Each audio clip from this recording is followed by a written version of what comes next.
Kimenyi yagiye kugisha inama Keza. Kimenyi ndafite pare. Ntafite pare. Muyango yagiye kugisha inama, bagisha inama ntafite marene. Ni bafite famille bakomokamo. Ngo hari igihe abantu bubaka badafite gahunda zo kubaka. Ahubwo asanga wagira ngo harimo guprofitana. You understand? Ugasanga reka mbete umwe runaka aramfasha kumenyekana. Uhereye ku bakobwa bose bambariye Muyango turi mu bukwe. Wallahi 90% babaga n'abakobwa bashaka kuryamana na Kimenyi. Murakoze. Ashanafu Allahu Akbar. Ngongo iki?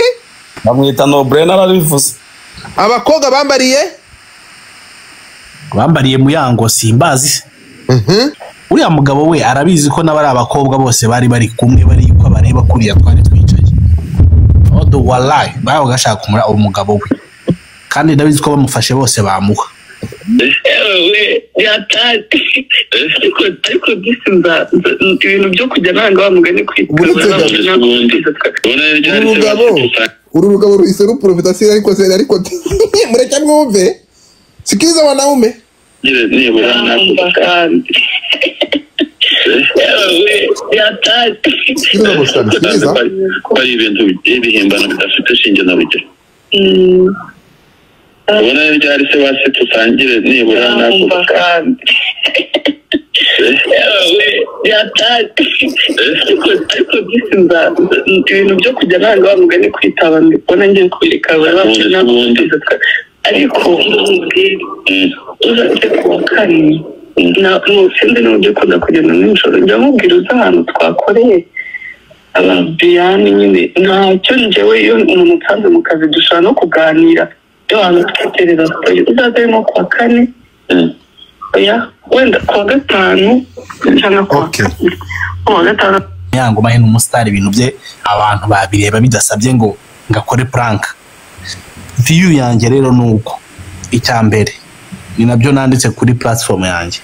Ndavuga ati nirinze ku ikintu bivuga kwera ko naravuga ati abantu babanze baze batomboke hahire rimwe. Rero kuva Muyango yari imeneye umuceri reka noneho tuganire nk'abantu bakuru. Ngewe ahari ambabarire kuko ntago sindi mumuhamagare cyangwa mubwire ndabivuga nk'umuntu umubroga nge ntago tuve muri ibyo kuba tuziranye n'ibiki. Nawe uramba umunsi winduka umubroga manager opinion. Yeah. Muyango ikintu Muyango cyambere agomba kumenya ajya kubaka urugo yari amaze imyaka 2 abana na Kimenyi badasezeranye. Ejo bundi aratubwira ati ngiye gukora ubukwe ati umugabo wanjye ndamukunda rwose ibintu birashyuha ubukwe turabutaha amakoti turayazinga n'imishanana inguti y'abagore bazishyira mu kirere tujya gusaba. Rero Muyango agomba kumenya ikintu kimwe uri urugo umuntu wa mbere ugomba kurufata cyane urugo rw'abastari. Umuntu wa mbere ugomba kurufata n'umutima we wose ni umugore. Ariko ukurikije izi drama ahantu zatangiriye n'ahantu zigeze kugeza kuri uyu munota biragaragara ko abantu ba mbere basenye urugo rwa Muyango ni inshuti ze. Giki biragaragara ko ari inshuti ze. Nuriya Keza Teriski ntago ari kera cyane yari inshuti ya Muyango kuko baranakoranye. Rero Kimenyi impamvu ntari bumugarukeho Kimenyi ni umujama uba mu buzima buri bucecetse cyane. Buriya Kimenyi afite ukuntu azi guceceka akaniburishamo gake. Buriya Kimenyi ikintu cyamushyira hanze ni umuntu wamushyira hanze baganiriye. Ariko Kimenyi buriya n'umuntu akikuva kera Kimenyi deja nabanye na Muyango ari muri Reyo ava muri Reyo ajya muri Kiyovu. Icyo gihe cyose aza kugira ya mvune ikomeye ararwara man ni umuntu nyine wagize na situation zitaniza yakoze n'ubukwe by the way acumbagira. Ngiye naramuntu yari yambaye n'utukweto tumeze ukuntu rwose nari impari n'ubukwe n'ibiki n'umujama nyine nzi n'umujama udashaka kuvuga ibintu byinshi akaka Kimenyi n'umugabo ukundwa n'igitsina gore cyane kuva na kera. Kimenyi buriya femuye abakobwa baba bamwirukankaho abo mu Rwanda abo muri Amerika abo muri Canada. Rero Muyango nk'umugore wagize amahirwe akabana na Kimenyi yagize amahirwe kubona umugore nka Muyango uzi gukora pe. Muyango buriya ni umukozi man ni umugore w'umuhasra ariko akora akazi kagoye. Ikindi akora akazi kamwe exposa ku gitsina gabo cyane ku byo ibigerageza ashobora guhura nabyo birimo n'amafaranga. Hari n'umugabo ushobora kuza kuvuga ati ngenda gwana miliyoni 50 turyama nijoro rimwe. Urabizi kuntu abagabo bameze b'iki gihe kandi akora akazi noneho kagoye ka nijoro. Muyango rero ngiye ikintu mbona abantu agendana nabo n'abakorana nabo bameze nk'aho ari bo bantu ba mbere bagiye bateza ibibazo mu rugo rwe. Byari kuba byiza akora kariya kazi akamenyaga inshuti ni inshuti, umuntu dukorana ni umuntu dukorana, akirinda kugenda agirana communication nabo cyane kuko ubona ko nibo bamuzengurutse. Hari abo ntashaka kuvuga, numvishe bavuga ngo ng'iby'aba lesbienne ngibiki. Abo bantu bose Muyango yagombaga kuba keepinga away y'umuryango we. Man, buri umaze kugira umwana man biba ari ibintu birenze. Noneho buriya Muyango akora akazi nta navuga ngo waba proud yo kubwira umwana ngo ngiye nkora mura.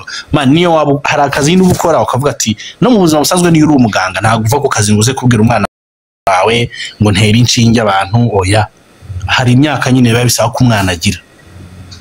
Kandura Miguel n'umwana ariko ntekere kandi icyo gihe cyose ntekereza ko yabanaga na Kimenyi niwe wasigaranaga n'umwana mu rugo. Ibyo byo ndabizi ko Kimenyi n'umuntu yasigaranaga umwana Muyango akajya gushaka amafaranga n'ibiki. Ibyo bintu rero byose stress n'ibiki ariko ikintu cya mbere kibi kica abantu psycho yabo, abantu mwirirwana, abantu mugendana muzererana muri iyi mihanda. Man, twe tuba muri showbiz man, ubu hari abantu benshi hano babajya babona ngo no brainer bataranambona na rimwe.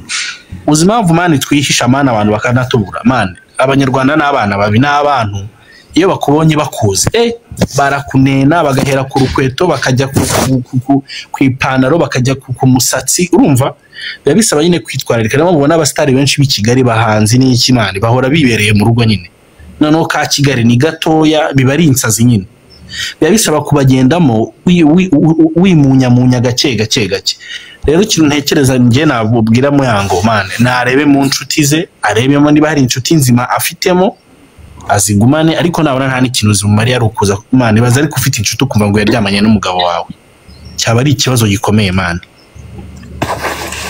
Hari ibintu nyine umenya man ubundi nyine family ugomba kurigiye kwigumisha ku bandi. Ni mpamvu mubona hano hari abastari nka ba Riderman hari umuntu se n'umwe urabona ngo umugore we ngo mu ahantu wamubona he wese wamubona ahubwo nshaka kuguha nk'ingero z'abastari bato King James ntiwamubona. Hari n'abagore Butera Knowless wapfa kumubona se sibyo hano man hari abagore. That's my cousin nagamubona hano hose nibishoboka. Hano hari abagore naha n'ingero Muyango akareba simubwengabeho nkabo kuko ntibangana ariko ndi kubabwira ngo ngiye kuguhereza Samari no Brena kanguhe Samari urukumva kugira ngo tubishyane mu gakeya ntawe gucebuja muri wumve ubundi uyu munyamakuru wo ku Gihe yaje yumva space hano arayumva arangije aragenda abivuga muri aya magambo which is good yabivuze neza umva. Hari inkuru zivuga ko Kimenyi na Muyango badacana uwaka ndetse ko bashobora kuba baratandukanye. Kuri ubu biravuga ko DJ Brian yagize uruhare mu isenyuka ry'urugo rw'aba bombi. Imbarutso yo kumenyekana kwa aya makuru y'amabanga y'urugo rwa Muyango na Kimenyi yaturutse ku mwuka mubi wavumbutse hagati ya Keza Teriski na Muyango. Uyu mwuka warenze aba bombi hagati yabo ugeraho utuma bishishanya kugeza aho Keza Teriski aheruka gutungurwa nuko Miss Muyango yashatse kumwubikira imbehe mu kazi bagombaga guhuriramo mu ijoro ryo kwa 27 Kamena 2025. Nakazi bagombaga guhuriramo na Shadibu mu kabari kitwa Paddock Lounge. Gusa Keza Teriski yavuze ko kwa 26 Kamena 2025 Muyango yahamagaye ba nyiri kabari ababwira ko badashobora gukorana ko bakwiye guhitamo umwe muri bo. Mu butumwa burebure yasangije abamukurikira ku munsi wakurikiyeho Keza Teriski yavuze ko we yafashe icyemezo cyo kukareka agahitamo kugaharira Miss Muyango ari nayo mpamvu atigeze agera habereye ibyo birori. Mu kiganiro cyabereye kuri TikTok mu buryo bwa live byavuzwe ko Keza yagiranye ikibazo na Muyango biturutse ku mubano udasanzwe yagiranye na Kimenyi ariko undabyamaganira kure avuga ko basanzwe bafitanye ubushuti busanzwe. Keza yavuze ko uretse kumubeshyira gukururana na Kimenyi ahubwo afite amakuru avuga ko DJ Brian ashobora kuba ari we wasenye urugo rwa Kimenyi Yves na Miss Muyango kuko amakuru yavugaga ko ko uyu mugore yakundanye n'uyu mukobwa mugenzi we uvanga umuziki bakageraho bagera no ku ngingo y'amabanga yo mu gitanda. Ibi ariko Brian yabyamaganiye kure avuga ko we na Muyango bahuzwa n'akazi. DJ Brian yavuze ko nta bizo ya Muyango azi ndetse ko Muyango atari yagera mu rugo iwe wenyine kuko inshuro yahaje yari kumwe n'umugabo we, kandi nawe inshuro zose yagiye kwa Muyango Kimenyi Yves yari ahari. Ubwo Muyango yahabwaga umwanya ngo avuge yirinze kuvuga icyapfa na Keza, avuga ko icyatumye bashwana uyu mugore we ubwo akizi. Yamusabye ko ibyo yamukoreye atazigera agira undi abikorera, asaba abantu kureka guta umwanya ku byabo kuko bifite amateka yabo kandi bizakemurwa n'Imana. Keza yahise avuga ko Muyango akwiriye kuvuga icyo bapfa agaca amazima. Muyango ariko yanze kuripfana kuko nanone yaje avuga ko ikintu cya mbere apfa na Keza ari uko yashatse kumutangamo pasi. Yakomeje avuga ko ibyo Keza akora birimo gukangisha abagabo afitiye amashusho y'ubwambure bwabo kuyashyira hanze mu gihe baba batamuhaye amafaranga. Ku byo kuryamana na Brian, Muyango yavuze ko ari urwitwazo rwazanywe na Keza kugira ngo yinjirire urugo rwe. Mu kunyomoza ibyo Muyango yavuze, Keza yahise ashyiramo amajwi ya Kimenyi ari kumubwira ukuntu DJ Brian yamutwaye umugore kugeza aho we yarasigaye amujyana muri gym kandi we yaramukoragaho undi akamubera ibamba. Keza yavuze ko gutangamo pasi Muyango nta kintu kibi yabikoreye, ahubwo aba bombi we n'uwo mugabo bari bakeneranye, kandi uyu mugore akaba atari umwana utarageza imyaka y'ubukure ku buryo bamufatirana.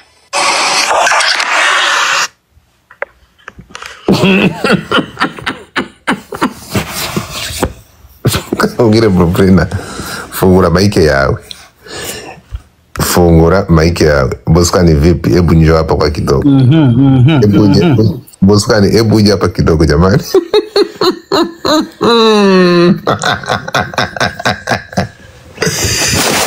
Bruna? Ndi kwanga kwiteranya. Ntabwo ari ukwiteranya. Reka amazwi nkubwire. Ubundi reka nze kubwira ikintu.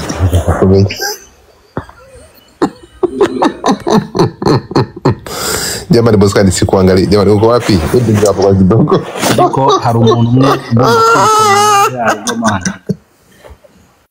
ariko buriya Muyango ntabona ko afite inshuti mbi. Gute? Hano urugo rwa Muyango rwasenywe n'inshuti. What do you mean? Hano usa mubwira ngo nshatse kuvuga iki. Okay. Mana hari umuntu wasenye urugo rwa Muyango n'uko Imana, kandi uwo muntu niwe muntu wa mbere wabashyushye mu bintu bya Muyango. Makaca zamuka. Godfather reka nkubwire ikintu. Sinshaka gukoresha amagambo aremereye ariko Muyango niwe wisenyeye n'ukuri kw'Imana. Buriya impamvu nkoresheje iryo jambo nuko hari inyamaswa ziba ziri tremesha bari ikintu kizaguhitana wowe ubwawe. Biba bisaba ngo ucunge neza, ucunge muri ango zose. Kandi buriya ikintu atazi Kimenyi ni protector we. Mana umugabo niyo yaba ari umugabo adafite amafaranga, umugabo niyo yaba arwaye, umugabo niyo yaba yacitse ukugura hora ari umugabo man. Urugo hari abantu bubaha umugore kubera ko babonye n'umugabo we man. I'm telling you. Umugabo n'umugabo niyo byagenda gute niyo yaba adafite amaboko n'amaguru. Ariko buri gihe baravuga ngo rugo rwo kwa kanaka. Nta rugo rero rwasimbura rwa Kimenyi na Muyango. Muyango abimenye yicare yitekerezeho, niba akunda umuryango we arwanirira umuryango we Mana agarukane umugabo we n'umwana we. Kuko ibintu ari gukora uyu munsi aka kazi mani k'imihanda dukora makacara bizi. Amana bino biboro bya showbiz tubamo uyu munsi Mana ubushyushyu umeze neza. Mana nyuma y'imyaka 5 ntago azaba gitwika karagasura keza naho kazaba kakimeze kuriya. Ajya reba ba mukecuru ukuntu basigaye bameze ntago bagitwika cyane Mana nka mbere. Kiragera ukajya ukaranga akanyobwa ukakirebana. Zira kuri Shadia wanjye. Komeza. Ninde uvuze Shadia se? Sorry. Nawe kandi ugize. Urumva ariko icyo umbwira nka mukecuru mu myaka 5 ishize imyaka 7. Uzi mukecuru wa 2018 umuntu wese yararebaga mukecuru bati ndashaka gura na mukecuru. Ariko mani yishowbiz irashukana kubera ko hari igihe uri kuri trend abantu bose ubona bakwandikira, abantu bose Riderman yagize kuvuga iririmba aravuga ngo iyo maze iminsi ntasohora akagoma phone yangirekera gusona. Man iyi mihanda irashukana, iyi mihanda ibamo abantu bashaka kurira ku bandi, iyi mihanda ibamo abantu bateranya, urumva bakaza no mu muryango, urumva umuryango rero nicyo kintu cya mbere ugomba kurinda uje muri iyi mihanda. Biba byiza iyo ugiye mu bintu ntihagire umuntu umenya ngo famille yawe imeze gute. aba bantu bose ubona bafite abagore bafite abagabo bari muri iyi mihanda ikintu cya mbere bakora ni ukurinda imiryango yabo. Ntago mba numva rero ukuntu umuntu w'umugore ushaka kubaka uzi ubwenge ashukwa kugera ku rwego yumva ko urugo rwe yarurekura gutyo. If you give up on family you can even give up on yourself, kuko nta kintu ubusigaranye cyo gufata.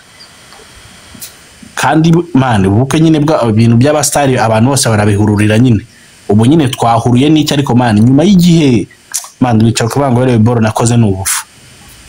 So rero riba nje sinagenda ngo mbwire Muyango ngo ndamugira inama ngo mpamagaye ko si umuntu turi close cyane mvuye mu Muyango namugira inama twicaranye.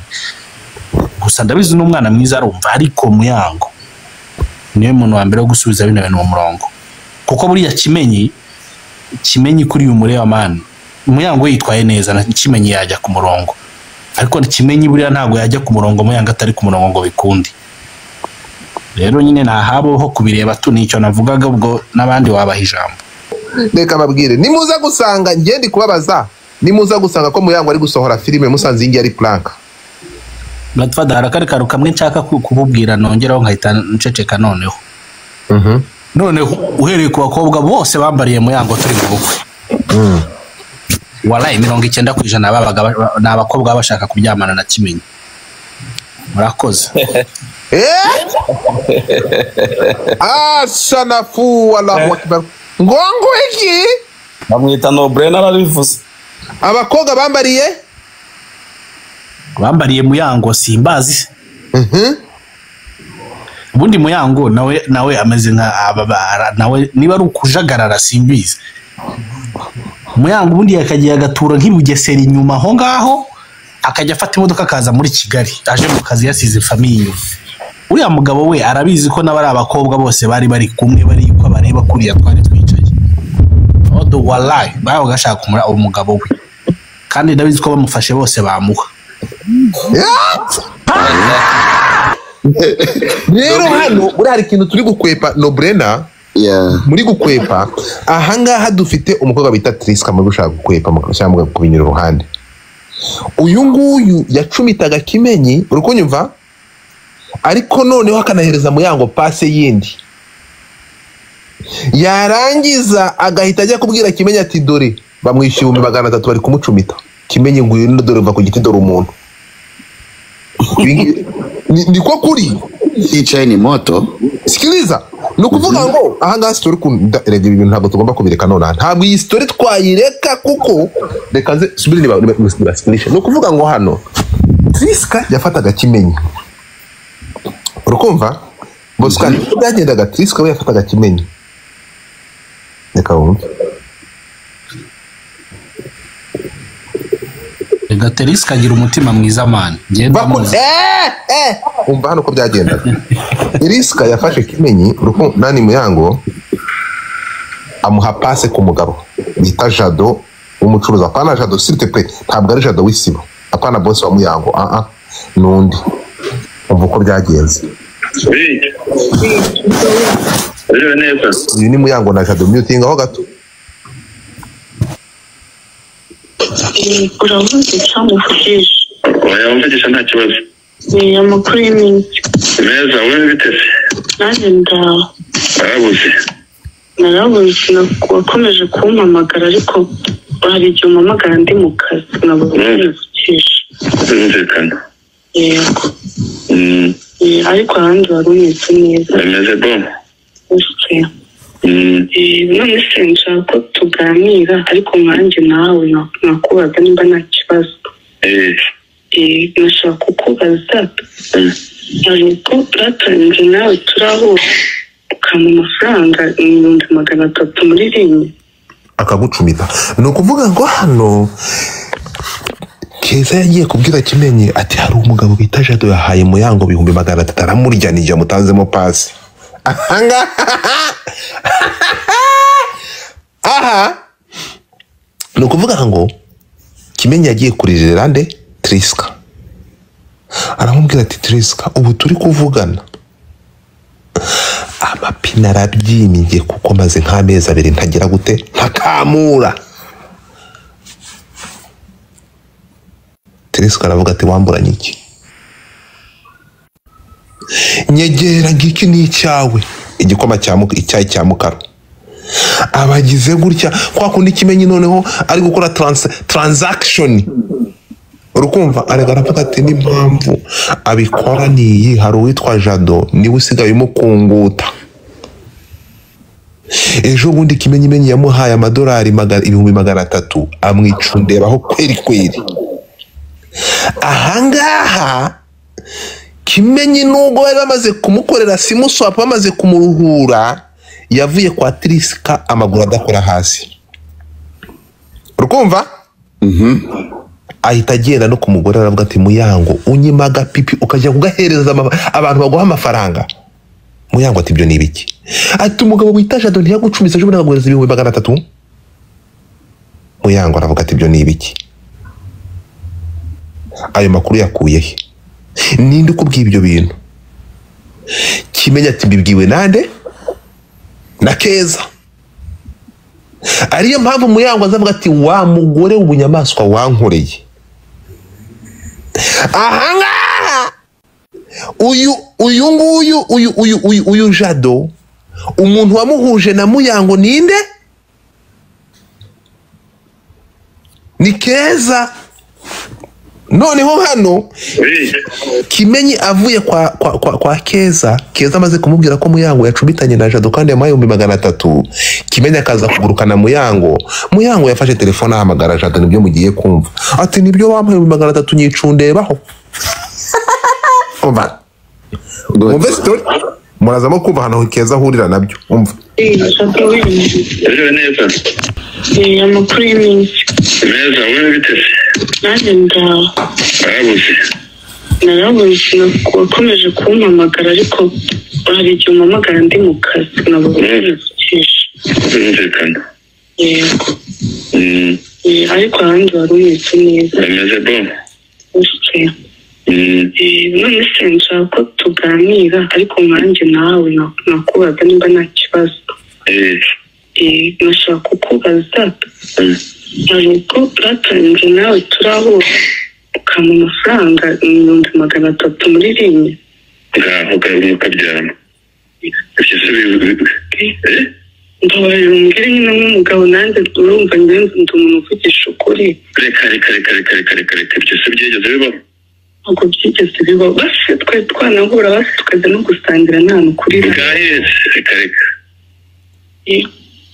nyine urumva nyine umuntu aragenda yumva utuntu twinshi ariko ntakundi uzi ahantu byavuye ntuzi wa mushuti wawe n'ujya ubimbaza nk'ubwa reka nta nubwo turahura habe n'umunsi n'umwe inde Keza mwana yanjye akunda kubimbaza ntabwo reka ntabwo turahura umva n'urumva kuva akambwira ati sawa ngo cyangwa ngo uri kumvisha nawe reka ntabwo turahura habe n'umunsi n'umwe kandi nyine nibyo sinajya kwirwa mvuga ngo ndabeshya cyangwa ngo ndagira gute ngiye burya nkunda kuvugisha ukuri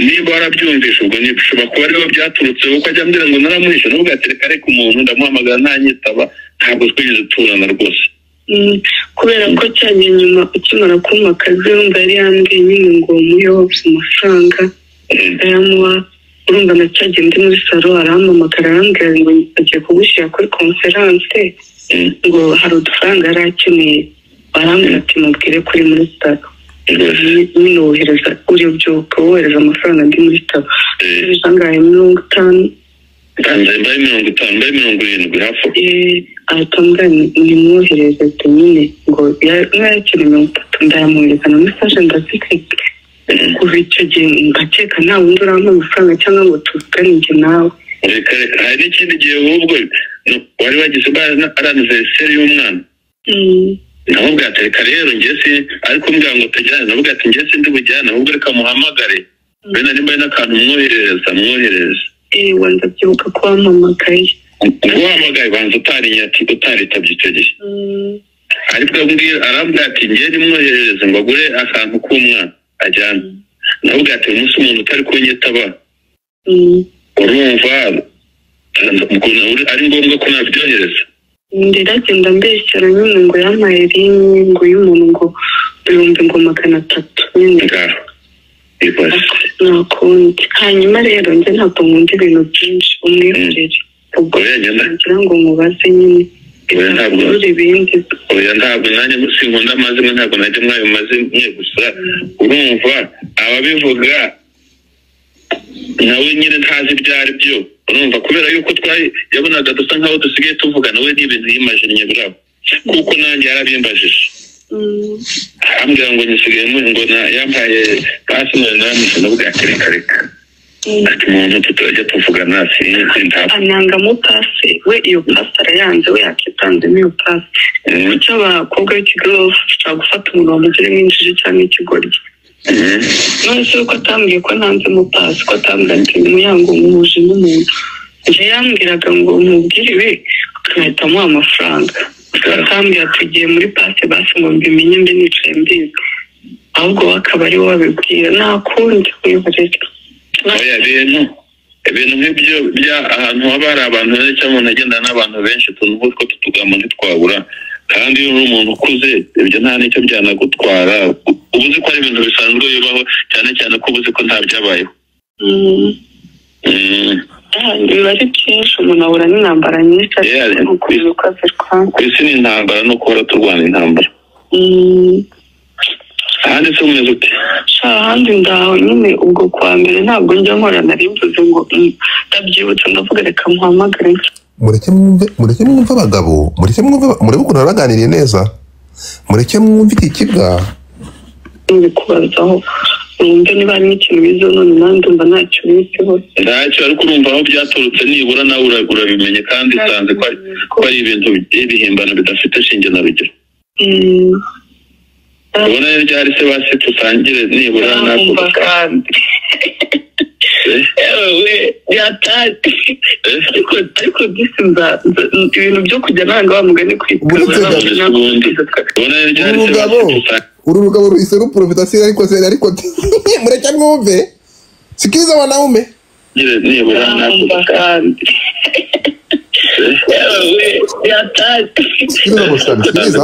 ko ari ibintu by'ibihimbano bidafite shinge na rugero ubona rero ryari se basi tusangire nibura ntabwo kandi ariko gisimba ibintu byo kujya nanga bamugane kwitaba mbona ngiye kubireka ariko uzaze kuwa kane sindi n'uburyo ukunda kugenda nijoro njya mubwira uza ahantu twakoreye ababiyani nyine ntacyo njyewe iyo umuntu utanze mu kazi dushobora no kuganira iyo hantu twiterera sitoyi uzaze nko kuwa kane oya wenda kuwa gatanu cyangwa kuwa kane kuwa gatanu mwamwumvishe rero ngiyi story abantu mudashobora gutapinga screen abantu mudashobora kunkandaho murakicwa n'uburoro so Boscan umeelewa ngubwiri sasa maze kumenya ikibazo aho kiri sasa Godfather kwa hii chai iki chai kuntu kimeze rero umugabo aravuga cyane anaongea sana na mtu mwenye pesa huwa aongee namna hiyo kandi icyo yakoze sasa ngiye uruhande rwanjye sasa Muyango na Keza bashobora kuba nta n'ikibazo bafitanya ahubwo umugabo rero nyira yazana umugabo nicyo kibazo ati wapi buretse gato Godfather umugore abakobwa cyangwa abamama akenshi ntabwo baba bakundana but uyu mugabo yakoresheje technique yo kuza mu buzima bwa ntuza bwa Muyango kumubwira ubujajwa bwa Keza buretse gato maze ari kintu utari kumva Boscan hari kintu tumvishamo neza hano ni Muyango wihamagariye uyu mugabo nibyo buretse gato ndahagera banza wumve gato ko ngiye mbyumvisha urumva umugabo rero yaramaze gufata yavuganaga na Keza kandi akavugana na Muyango urumva none bifata igihe umugabo arazunguruka umunwa uramurenga agenda kwa Muyango amubwira amagambo buretse amubwira utujambo twose bavuganye nande na Keza hari kintu utari kumva buretse gato Godfather ndaguhereza mic yawe ashaka gukoresha opportunity yo kugira agire mu buzima bwa Keza bwa Muyango akoresheje ububi cyangwa kwarabika nde Keza nubwo Keza ashobora kuba yarapanze ntuza Muyango ngo bamurye bamwakura amafaranga ariko Muyango yari yarabyanze niye prove yerekana ko Muyango ntuza Keza yavuze ko yabazaga uriya mugabo ko yariye ntuza Muyango every single time. There is not na magambo umugabo yazanye, so umugabo niyo nyirabayazana hano. Ahanga ntabwo uri kubyumva. Fata mic. Ikintu utari kumva ni iki ngiki. Godfather wamaye ijambo uretse gato. Hari ikintu utari kumva nani Boskani. Uyu mugabo nuvuga ngo hano wari ikintu hano nukuvuga ngo yatanze pasi Keza. Urukumva neza cyane Boska. Amaze gutanga pasi urukunyumva uyu mugabo Keza agahuza umugabo ku nkeke ashaka kumekinga ashobora ko yagize gute ko yariye Muyango. Ariko impamvu yashaka kubimenya ntabwo ari uko kugira ngo abimenye gusa. Yagira ngo reportinge kwande kwa Kimenyi. Urukunyumva nakusikia noneho wabyumvishe nabi. Noneho hano uyu Keza akajya hamagara umugabo amubwira ati ntabwo urayikozamo. Umugabo akavuga ati reka usubite byawe ntabwo biracamo n'ibicamo nzakubwira. Uyu mugabo yacumita Muyango ari kubibwira Keza. None se Godfather niye mpamvu sasa Muyango amaze kwanga byose ibyo bari umugabo ibyo ari kumubwira ubujajwa kuko mimi naamini mwanaume wa manza wumve noneho Keza igihe kiza kumubera gito kandi ashaka gutanga iki urugambo kwande kwa Kimenyi ahita abeshya aravuga ati umugabo bita ntuza uyu mugabo yamaze kurongora Muyango yamuriye kandi muri uko kumurya yamuhaye n'ibihumbi 300 ariko cyari kinyoma. Uri kunyumva ariko wumve ko ubundi umukobwa yagiye gutanga pasi baba baramuriye kera we agashaka mugenzi we. Manza wumve hano. Yani hapa nimepata moto utawaka. Liza mwanaume ndo tatizo Godfather hapa. Uri kunyumva neza cyane hapa haujaelewa vizuri. Nukuvuga ngo ahangaha uyu mutipe nukuvuga ngo ibyagiye psycho. Uri kunyumva Keza yakiniye ku bantu batatu. Yageze naho abwira Muyango aramubwira ati ko se Muyango utegereje iki uyu mutipe wa muri bona atari fresh. Muyango aramukatira. Uri kumwe turi kumwe? Noneho Keza nukuvuga ngo we yakinaga ahantu hatatu. Yatanga raporo ahantu hatatu. Kwa Kimenyi, kuri uriya mugabo no kwa Muyango. Unaelewa? Muyango uyu mugabo n'umwana mwiza. Akajya kwa uriya mugabo. Ntabwo uramurya. Akaza kwa Kimenyi amaze kumurya kandi amuhaye 300. Kimenyi ibisazi biramufata ajya kwake ku mugore we ati warongoranye n'umuntu bita uyu nguyu yaguye n'amafaranga. Turi kumwe? So noneho Muyango bimucanze nibwo yagize ate? Nibwo yabwiye umugabo aravuga ati wa mugabo nigeze mpora nawe. Twarasambanye. Wampaye amafaranga. Urukunyumva? Ahangaha impamvu Muyango urumva ko Muyango yari kuri coding uyu mugabo. Yavugishije uyu mugabo amuvana aba polite aca bugufi urukunyumva kugira ngo avanemo umugabo iki amagambo ya evidence yo guha umugabo we kugira ngo umugabo watuze. Urukunyumva? Nibwo yamuri coding audio turi kumva kuko iyo audio nayo habona Muyango. So arangije ahubwo nyuma yahangaha kuko Muyango yari yarimye uyu mugabo umwanya nyuma yahangaha nibwo umugabo atangiye kumugigira dore ngize message suangalie usome akanza hapa sasa. Unaona? Angalia usome.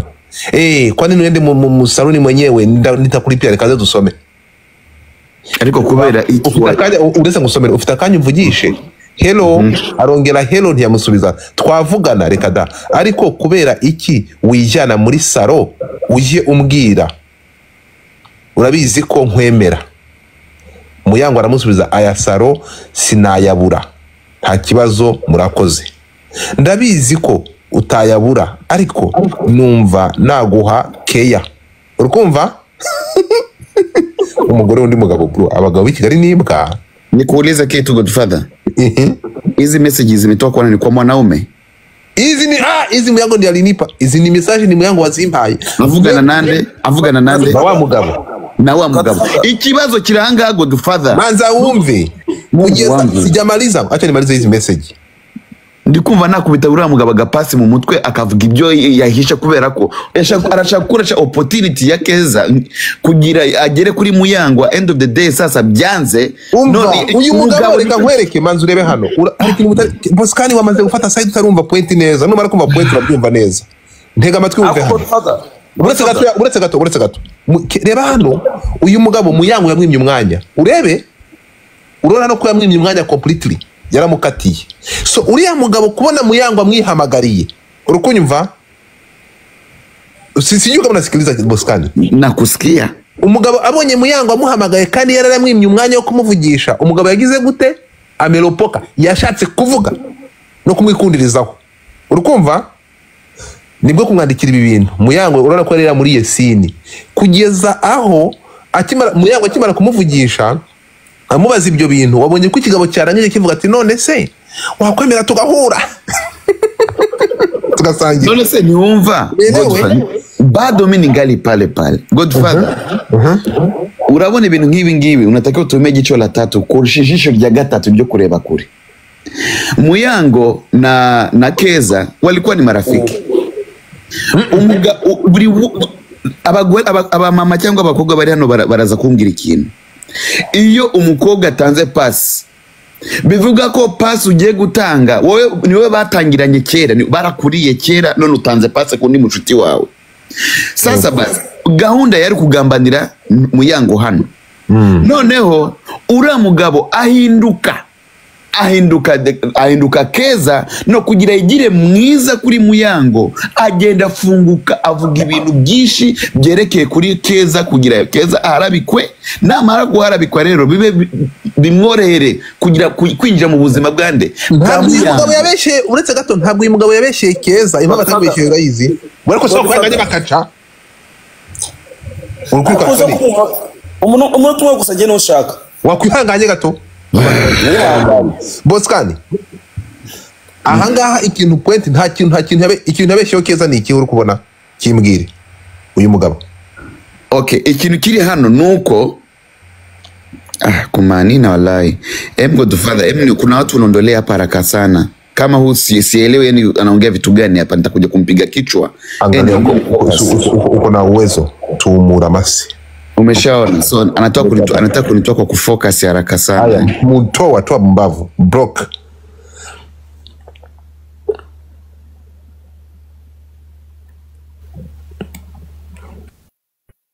Ikibazo kirahanga urabona ko muri za muri iriya recording nuzakoreshaga Muyango recordinga wa mugabo bari kuvugana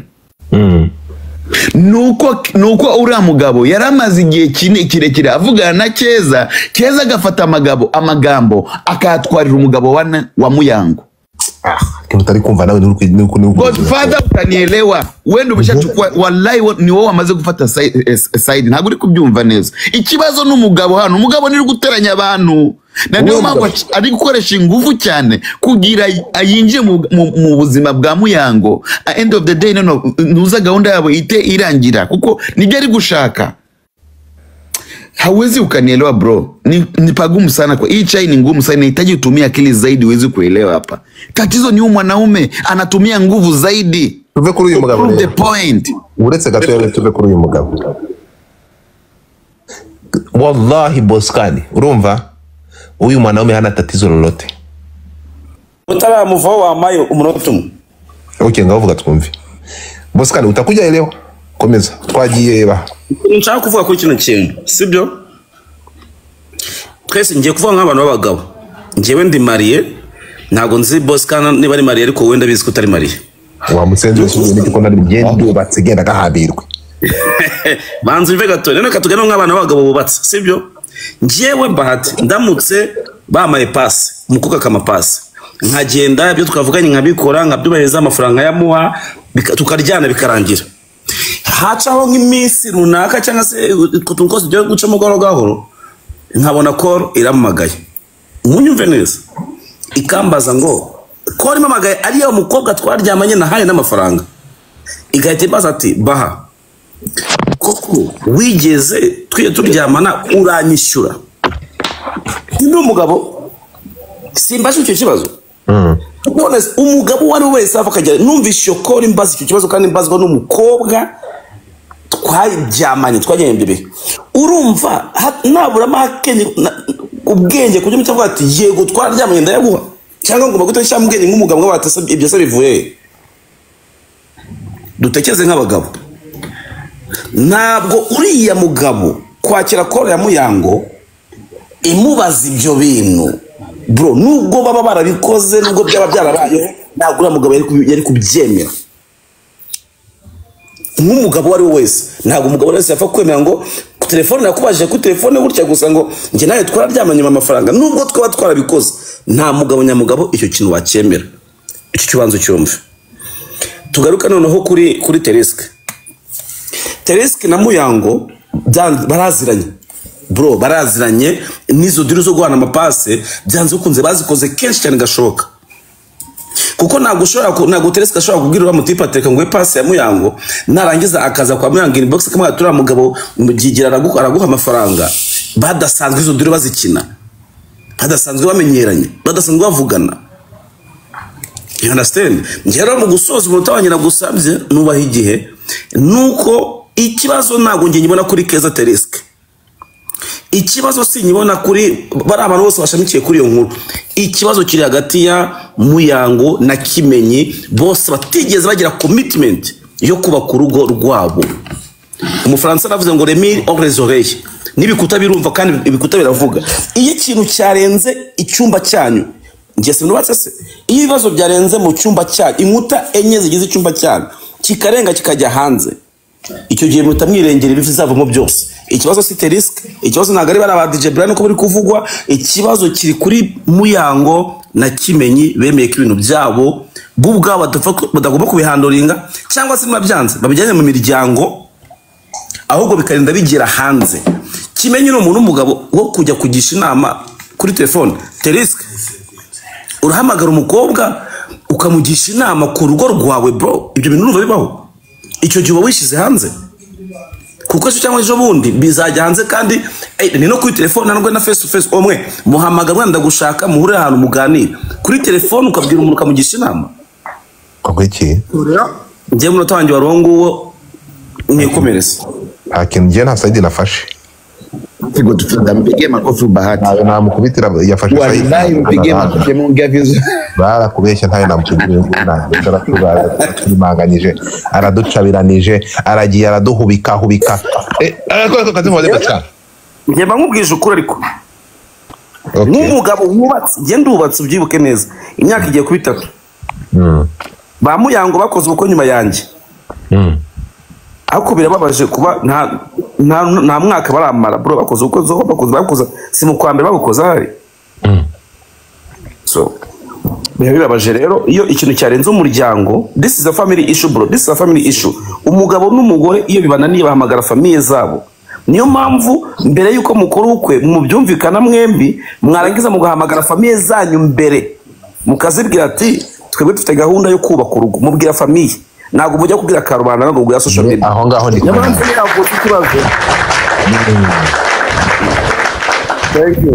niyo mpamvu niyo havutse ikibazo before yuko kijya ku karubanda kibanza muri famille bafite ntabwo abasitari bagira famille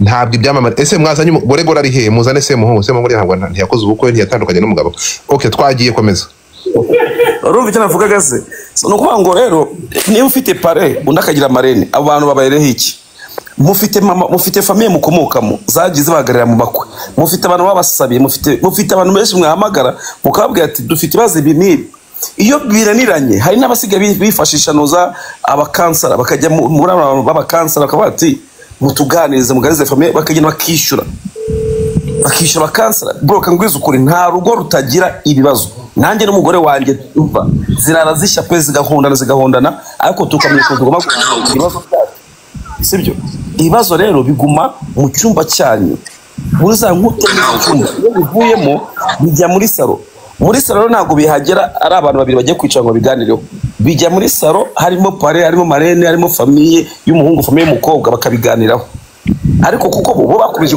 bro amazina twese dufite amazina akomeye dushatse kwishyira hanze kano kanya naje tukarangeje banyose kuko ari njye wishize hanze. Ariko nimenya ngo ibibazo byanjye no mu rugo rwanjye na famille yanjye njye bahati kuza muri showbiz makaca bakavuga it's okay, ariko umuryango wanjye famille yanjye ntago igomba kuza muri showbiz. Bahuye bombi ari abastar, Muyango ni umustar, Kimenyi ni umustar n'aba celebrities, ariko ntago bigeze bamenya ngo urugo rwacu turarugenza gute kugira ngo tujya muri media. Ubuse tuvugisha ukuri, Kerema Music si umustar, Knowless si umustar, wari babumva se muri showbiz ibibazo byabo byageze hanze kandi bose ari abastar. Nuko se bo muri atuvuye ko badashwana da. Iteka ryose ibibazo bya famille biguma muri famille. Mwebwe rero kugira bijye hanze nimwe muhitamo kubijyana hanze. Kimenyi yagiye kugisha inama Keza, Kimenyi adafite pare, ntafite pare. Muyango yagiye kugisha inama, bagisha inama ntafite marene, ntibafite famille bakomokamo. Hari igihe abantu bubaka badafite gahunda zo kubaka, ahubwo ugasanga wagira ngo harimo guprofitana. You understand? Ugasanga reka mbete umwe na runaka aramfasha kumenyekana musibizi kuko birabaho. Umwe yatangira kuzima hitizanya amateka gatangira kubaho. Ngubu hari abantu bari kwifata mu buryo bumeze gutya nasoza. Benshi bakuvuga ati Noza Kimenyi hit yari afite yaragabanutse, nta gikintu umupira n'amafaranga afite, Muyango aramutaye kuko Muyango ni utunze urugo. Sibyo niko benshi bari kubivuga. Kandi bajya kuri kota ya Kimenyi naho ushobora gusanga harimo n'ibindi bibazo byinshi cyane ari guhangana nabyo tutazi bya famille yabo. Bo rero bishize hanze n'ubwo kugira ngo biyunge basubirane. Kimenyi na Muyango baramutse bavuze ati tugiye gukora telefone iminsi 2, bakifata bakigira nka za Rubavu cyangwa se bakajya za Tanzania, bombi bwabonyine bakamara icyumweru kimwe baza biyunga, kandi nta nubwo twamenye ibyabo n'umuryango wabo wabaho neza cyane. Ariko uko byageze muri showbiz, umwe aravuga Teresa karaza avuge, Muyango arakare ntarakaraza kuvugishe, agoye audio bagiye bari codingana. Ubundi ni gute nyemvuga n'umuntu ari kundi coding, ubundi kuri coding umuntu bireme maze n'amapumbu yawe hanze kanze kuri coding nose nimujya muri fotora n'amavideo ari hanze kanzwa amajwi. Urumva rero niyo mpamvu ngiye before Godfather ngiyewe ngushaka personal kugisha inama, ntabwo amagara Godfather meze biti ko ngushaka tubona ni face to face tuganire, tukicara ahantu tukajya ahantu muri restaurant nziza tukaganira, bati ngira inama ibi nimeze uko nuko. You understand? Aho kuri telefone ngenda kujya kuvuga umuryango wanjye, mvuga famille yanjye, umugore yananiye byagenze uko mbivuga kuri telefone bro. None kubwira umuntu nawe muri showbiz. Wadifanaje muri no showbiz 2007 till now nta nshuti muri showbiz ibaho, nta n'umwanzi ubaho. Showbiz abantu bose babana baprofitana. Nanjye se ndi inshuti yawe? Ngewe nawe turi inshuti bya hehe?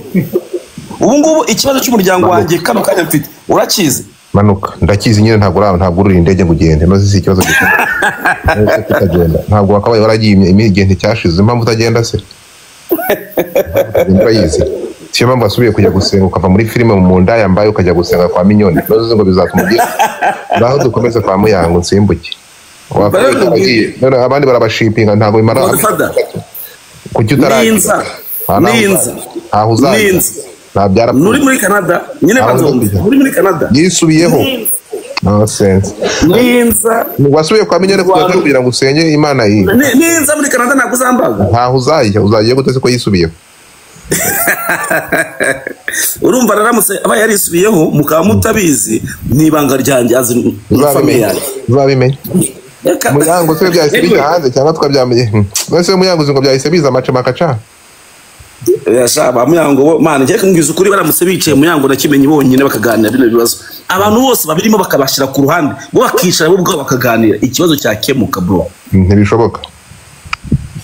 Anyway, okay, urakoze cyane ku gitekerezo cyawe, urukumva Godfather umunota umwe nongera akantu gato ku kintu bahatavuze kirakomeye. Ni gute wisanze mu bugingo kandi uvuge urubuga rw'imikino ari nk'ibyo? Ariko se amakuru mu Rwanda ni ukuvuga ngo abanyamakuru b'iki gihe ngaho uvuga imikino, uvuga urubuga rw'imikino, utubwira kabumbu ugeze mu ko zubakwa gute? Godfather Kimenyi even mu sportif bro. Wa mugabo we uri umunyamakuru w'imikino, ugeze mu biganiro byawe makorodine gute? Godfather Kimenyi Yves ni umusportif bro. Nibyo akuze ko ari byo aho ngaho uramfite komeza Reka mera aho ngaho. Makaca avuze ikintu gikomeye cyuko ubwabo bakwiye kwicara akaba ari bo bihuza byakunda ko bishoboka. Impamvu nemeranya nawe mereye aho ngaho nuko Kimenyi ni umusportifu nibyo bajya gukundana bakora ubukwe byari muri bya bihe bya Kimenyi yari ameze neza ari bwa kivunika ariko bitaramara igihe. Ubu Kimenyi Yves amaze imyaka 2 avunitse man, bisobanuye ko nakazi afite. Na kare nabikubwiye ko Kimenyi Yves nahuye nawe mu cyumweru gishize bro, ukunangana nta nubwo bishoboka yuko yagaruka mu kibuga ngakine kuko gupanga ibindi ntibishoboka. Kubera iki? Kuko until now narakira neza aracyacumbagira, noneho yabaye papa yarabyibushye kabisa. Kandi uko oya ibyo niho bivuze. Kimenyi nyine nago yagaruka mu kibuga, ibyo ntibishoboka, nawe ubwe mu kanwa karabikubwira. Bisobanuye iki? Makaca arakoze cyane ahereye kuri iki kintu cyo kuvuga ngo bo ubwabo ngo bicaye bakaganira. Bro nanjye ukuntu mbibona as opinion, mbona bo ubwabo harabayemo ikintu kimeze nko guhangana. Godfather si rimwe si kabiri twagarutse kuri no pano tuvuga yuko Kimenyi nk'umugabo akazi muyanga akora atagasapotinga nyine biri complete uko bikwiye. Sinzi nimba uri kunyumva neza. Kugasapotinga nukukabera fair nyine nga musapoting. Icyo bibyara nugusa nkaho bahanganye. Rero byagaruka kuri Kimenyi, abasportifu n'abantu bagira amafaranga azira icyarimwe akaza ari menshi ukongera ukagira igihe utayafite. Abantu bazi bya sport barabizi. Ushobora kujya gukina na Rayon Sport uri muri APR, Kimenyi bakagushyiraho prime ya miliyoni, watsinda ugafata iyo prime ya miliyoni kandi ukazaba ugifite salary n'ibiki. Abakinnyi bagira amafaranga pe, signing on fee babahereza amafaranga menshi. Ibyo byose Kimenyi kumara imyaka 2 atajya mu kibuga byari bisobanuye ko ayo mafaranga yose abaye bloke kuri Kimenyi atazongera kuyinjiza. Godfather uri kuranyumva neza? Makaca arabivuze ati bakoze ubukwe vuba hangaha, ariko Kimenyi na Muyango bari bamaze igihe kinini babana, mwipimire igihe bakoreye ubukwe. Bisobanuye ko ari ubuzima bari bamenyereye kubamo, ubwo buzima bw'amafaranga ahari na Kimenyi yagize mu ruhari. Bibaye ngombwa ko ahantu izo source zavaga zihagije zitakiri kuhava. Icyo mbona ngiye kitabayeho n'ukwicara hagati ya Kimenyi na Muyango ngo bakire ubundi buzima bushyashya bagiye kubamo kuri Kimenyi. Sinzi nimba uri kumva icyo kintu. Kimenyi ni umuntu kuba uri muri APR ubwabyo, amafaranga zira ku gihe, zigama CSS yakuguriza bro, izo prime maze kuzigarukaho. Arije umuntu akwishimira from nowhere akaza kagukandira akanyenyeri ku buryo ushobora kwisanga ku kwezi na miliyoni 20 uzifasha zirenga. Rero iyo bihindutse ukaba ugiye kurambiriza wenda kuri saro gusa, ya modoka wari ufite ukaba ugiye kuyicungira, ukaba ugiye kubaraho kure essence, ari ibyo uriyima wari waramenyereje umugore wawe. Kuri Kimenyi rero nkamwumva gute? Uraza kugira igihe nawe utangire kwijudginga situation wajemo, kuko muri sport abamo ama depression man. Kavuga ati umusenza amvunnye sinzagaruka mu kibuga, wenda nta nundi mushinga narapanze nta niki. Mu ba sportif abamo depression iyo utagize umuntu kwegera nga kuganirize. Rero niyo umugore nawe ubwe none hataje nga kubera icyo gisubizo mu binegosyo uko nguko Makaca yabivugaga, kuko nyine nazibana zidakomanya amahembe, bamenye ko noneho ibyabo nibijya no muri media kuko ari abastar biraza kurenga cya kibazo cyabereye mu rugo, kibi kindi kibazo kinini cyajemo media. Twibukiranye yuko uretse ibyo bintu byo kuvuga ngo Kimenyi yasibye ngo amafoto y'umugore we kuri Instagram, kuri BDA atinda kumupostinga ibintu nk'ibyo ngibyo, ariko ntabwo twari twabona official statement Kimenyi aze akubwira ngo ngiye n'umugore wanjye byararangiye. Ariko nanone wareba uburyo Kimenyi abayeho ukabona umugore we ntahari muri ubwo buzima. Rero ibyo byose kuba byarisanze muri media bakananirwa kubikumira, ukongeraho n'ubwo buzima Kimenyi yaragiyemo, iyo mvuna afite n'ubu nirakira kutazagaruka mu kibuga gushaka ikindi cyo gukora, kugabanyuka kw'amafaranga, ibyo byose bikaza bigakanyaga icyo kibazo bro, bigakanyaga icyo kibazo. Kuko amakuru soza, kuko ndashoje Godfather, Kimenyi ntabwo azigera agaruka mu kibuga ibi byo gukina professional. tuvuge ngo aje muri Rayon yaje muri APR agarutse muri Kiyovu yabagamo ntago bishoboka. Urumva nyine ibyo byose rero biraza bigahurira hamwe. urakoze cyane. Bosca ni yumi. Wabyumvishe ibyo twavugaga Godfather? Bosca urahari? Bosca nasari he? Ndahari, uri kumva? Ndakumva. Ndahari rwose kandi byavuze n'ukuri. Sibyo nakubwiraga gutufa. Ino ti ugomba kwireba muri ukoresheje ijisho rya gatatu kugira umenye ukuri ko aho uko kwihisha. Yewe ntabwo ndi gukoreka nze mabwira ikintu ngomba kumenya. Ntidufite abantu igihombe hano. Bosca iyi ti turi kumwe na iyi vitu. Mimi ndakuja kuongelesha pembeni. Ibi bintu turi kubahereza 0% ku makuru ari hanze, ku makuru na reality iri kuri ibi bintu. Uzi ukuntu bimeze? Ngiye ndi kubabwira ibi bintu turi kumwe, harimo ibindi bintu byinshi cyane turi kumwe. Ese ko turuvuga kuri ango imwe, ko turi kuvuga kuri kote imwe, nta yindi kote muri kwirengagiza kandi yavuzweho ko mutari kuyivuga nyinshi cyane. Turi kuvuga kuri iyi ngiyi ko ariyo uretse gato ko hari ahandi hantu mutari kugera bahu.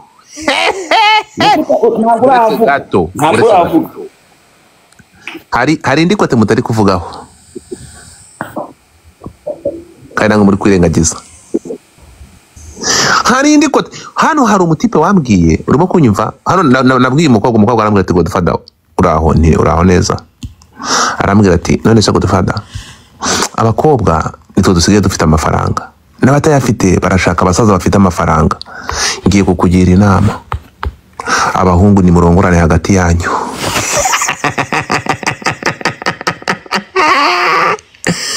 Wowe kimenyi ushake uburyo wegera se muhungu. Bitari ibyo hari andi makuru ari kuvuga, erega muri kunyura iruhande. Hari umuntu wa mbere, hari umukobwa uri kuvuga muri iyi nkuru bita Natasha uba muri Australia, ko mutari kumuvugaho, ugiye gushipinga Kimenyi.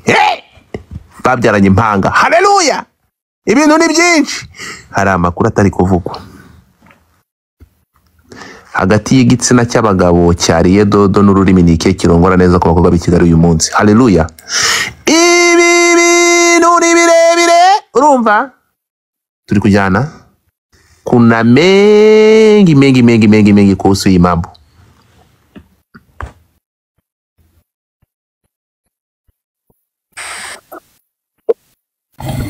Ntabwo ngibi wabimenya uri umurokore.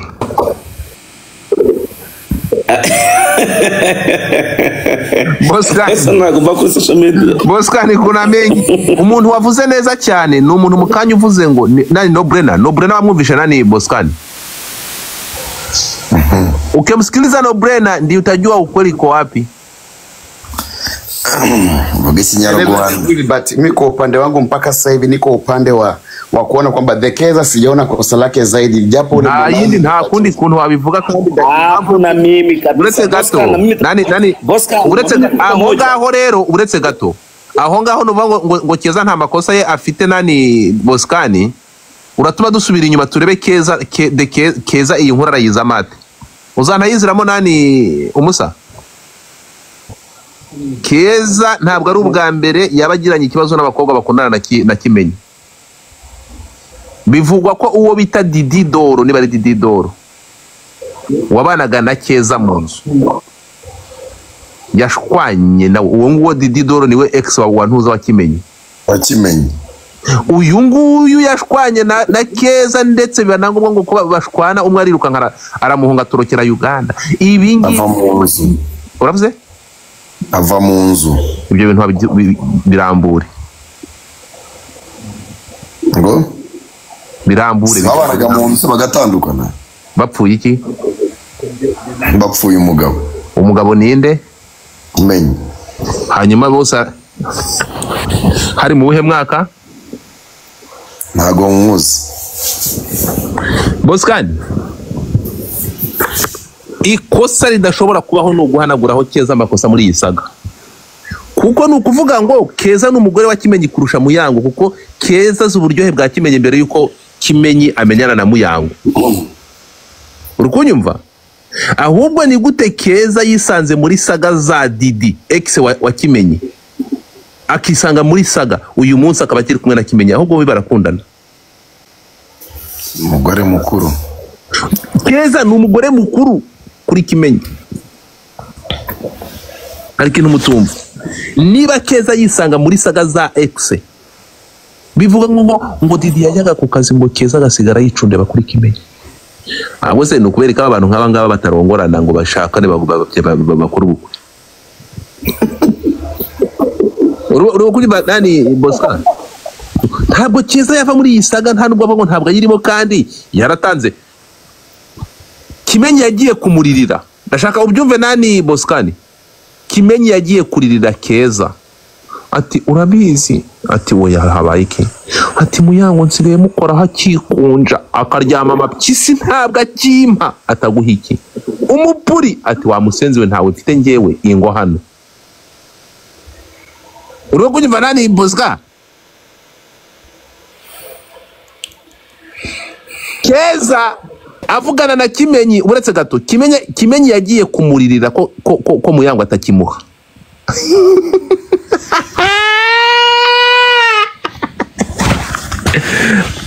Hari ijambo Baswahili bavuga kikulacho kingoni mwako. Surumva. Maze wumve, uretse gato Boscani. Okay. Noneho ni kuvuga ngo urukumva Keza ni umushuti cyane wande wa Kimenyi kuva zamani, tokea mwanzo, kugeza aho Kimenyi yagiye kumubwira agahinda ko Muyango atakimuha.